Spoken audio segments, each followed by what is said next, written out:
शारदीय नवरात्र उत्सवाला 3 ऑक्टोबरपासून सुरुवात होत आहे। या पार्श्वभूमीवर दर्शनासाठी येणाऱ्या भाविकांची गर्दी लक्षात घेऊन पश्चिम महाराष्ट्र देवस्थान समितीने आवश्यक ती खबरदारी घेतली आहे।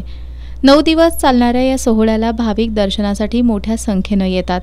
भाविकांनी दर्शनासाठी येताना जास्त साहित्य आणि मौल्यवान वस्तू आणू नये असं आवाहन पश्चिम महाराष्ट्र देवस्थान समितीचे सचिव शिवराज नाईकवाडे यांनी केलंय।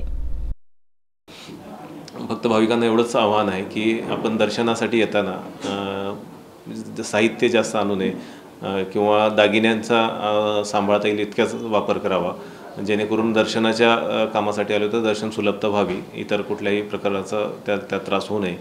त्याचबरोबर वृद्ध आणि लहान मुलांची काळजी घेऊनच दर्शनासाठी आणावं, कारण गर्दीचा बाहेरच्या लोकांना येताना आपला अंदाज नसतो, त्यामुळं प्रचंड गर्दीत त्यांचं हाल होण्याची शक्यता असते। त्यामुळं शक्यतो सर्व काळजी घेऊन आपण दर्शनासाठी यावं असंच मी त्यांना आवाहन करतो। सुरक्षेच्या दृष्टीने सर्व विजेची उपकरणे तपासण्यात आली असून त्यामध्ये आवश्यक त्या दुरुस्त्या करण्याच्या सूचना केल्या आहेत। अन्न आणि औषध प्रशासनाच्या माध्यमातून प्रसादाचे पेढे अथवा लाडू यांची तपासणी करण्यात येणार आहे। भाविकांना चांगल्या पद्धतीने दर्शन घेता यावं यासाठी ज्या काही त्रुटी असतील त्या लवकरच पूर्ण केल्या जातील असं यावेळी सांगण्यात आलं।